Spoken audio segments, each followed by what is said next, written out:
राष्ट्रीय महामंत्री शाश्वत हिंदू से। जम्मू प्रांत में आज हमारी नई कार्यकारिणी और प्रांत के अलग अलग जिले की टीमों के ऊपर कार्य और उनके आपस के परिचय के दृष्टिकोण से आए हैं और इसका निर्णय और इसकी जो सूची आगे है, आज सबों से चर्चा विमर्श के बाद हमारे प्रांत के महामंत्री जी पुष्पेंद्र जी आप सबों के बीच में रखेंगे। और यहाँ पे 2 आह्वान के लिए हम मुख्य रूप से हैं। राष्ट्र निर्माण के काम 2 घंटे मंदिर के नाम कि मंदिर सामाजिक गतिविधियों का केंद्र बिंदु बने, ये आग्रह रहा।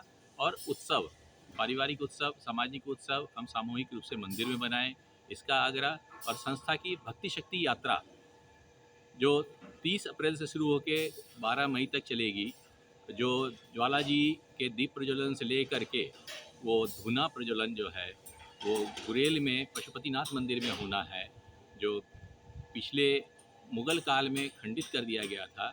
उसमें रास्ते भर में हम लोगों ने 12 दिन तक इसे मंदिरों में इस जागृति के हिसाब से, समयदान के आह्वान के हिसाब से, उत्सवों को मंदिर में मनाने के आह्वान से बढ़ते जाना है, सबों को आमंत्रित करते जाना है। जम्मू प्रांत के वासियों को भी हम आमंत्रित करते हैं।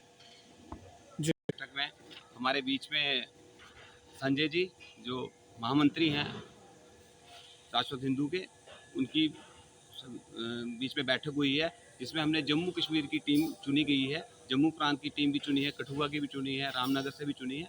तो आने वाले टाइम में हम लोगों को ये आग्रह करने जा रहे हैं कि जैसे हम मंदिर आस्था के लिए तो मंदिर में जाते हैं, लेकिन उसके साथ साथ हम लोगों के काम भी वहाँ आ सकें। जैसे कि अगर कोई टीचर है तो वो अगर 2 घंटे किसी गरीब बच्चों को ट्यूशन दे तो उससे समाज का कल्याण होगा। लोग जैसे आज की डेट में गलत दिशाओं में भी जा रहे हैं तो उससे बड़ा अच्छा होगा। जैसे कोई एडवोकेट है तो वो 2 घंटे अगर मंदिर में बैठ के समाज कल्याण के लिए 2 घंटे वो फ्री में अपने किसी को कुछ भी केस के रिगार्डिंग पूछना है, जो कुछ पूछना है, तो इसी के शायद शाश्वत हिंदू जो संगठन है उसका यही है कि राष्ट्र निर्माण के काम 2 घंटे मंदिर के नाम।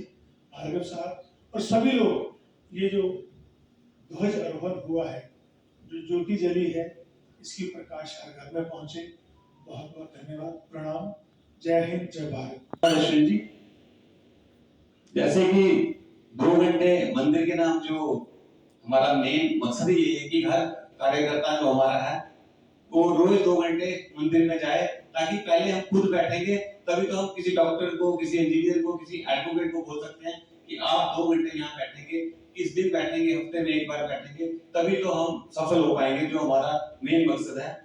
मैं ये भी चाहता हूँ कि अगर किसी साथी को कोई संकोच या कुछ पूछना चाहता है तो वो पूछ सकता है, अपनी बात रख सकता है, ताकि अगर हम बाहर जाएं तो किसी से बात करें तो हो सकता है हमें उनको जवाब देने के लिए हमारे पास कुछ ना हो, तो अगर किसी भी साथी ने कोई पूछ सकता है।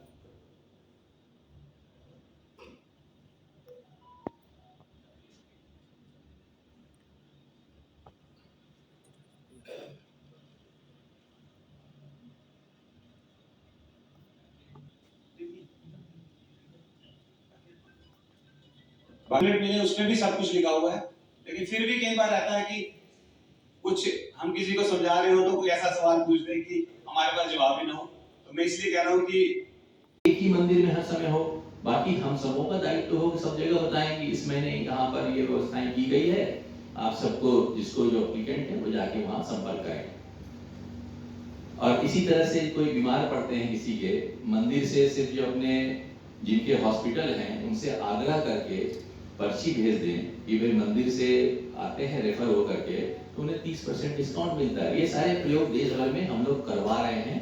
जब प्रशिक्षण में बात करेंगे तो विस्तृत में एक किस्म से किया है लोगों ने, और उसके परिणाम क्या क्या रहे हैं उस पर चर्चा होती रहेगी। शायद एक पत्रक में हम सबों ने बहुत सुंदर ढंग से क्या क्या संभव है, इसके बाद प्रशिक्षण की तैयारी आपके यहाँ रखिए। और पुष्पेंद्र जी आप लोगों के साथ यहाँ महामंत्री के दायित्व में उपलब्ध हैं, नियोजन करके तो प्रशिक्षण की टोली मेजर रमेश उपाध्याय जी, हमारे वरिष्ठ उपाध्यक्ष वगैरह, वो लोग जरूर इसमें आगे विस्तृत चर्चा करेंगे दिन भर।